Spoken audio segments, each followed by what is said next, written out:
जब बहू गर्भवती हुई तो बूढ़ी सास के मन में एक ही आस थी, पोता।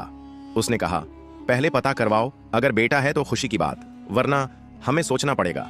जांच हुई, पता चला गर्भ में बेटी है। बूढ़ी सास ने फौरन अपनी डॉक्टर सहेली को फोन मिलाया। तुम जानती हो ना, हमें क्या चाहिए, वही करो जो पिछली बार किया था। गर्भपात करवा दिया गया। कुछ समय बाद बहू फिर गर्भवती हुई। इस बार भी जांच में बेटी का पता चला। बूढ़ी सास ने फिर अपनी डॉक्टर दोस्त को फोन किया और वहीं दोहराया गया जो पहले हुआ था।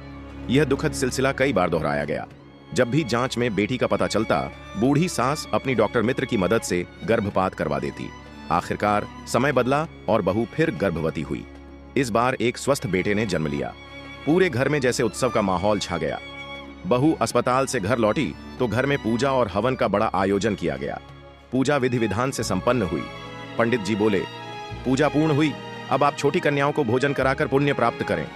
बूढ़ी सास ने अपने बेटे को तुरंत आदेश दिया, बेटा जाओ जरा पड़ोस से कुछ छोटी कन्याओं को बुला लाओ, कन्या पूजन करना है।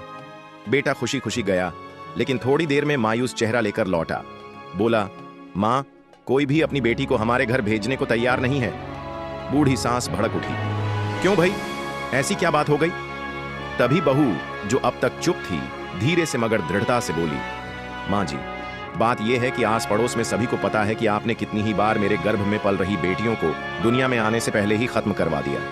अब आप किस मुंह से कन्या पूजन की बात कर रही हैं? जब आप अपनी ही अजन्मी पोतियों को स्वीकार नहीं कर सकीं, तो दूसरों की बेटियों का सम्मान करने का ढोंग क्यों? पड़ोसियों ने अपनी बेटियों को आपके घर न भेजकर बिल्कुल सही किया। आपके हिसाब से पड़ोसियों ने सही किया? बोलो राधे राधे।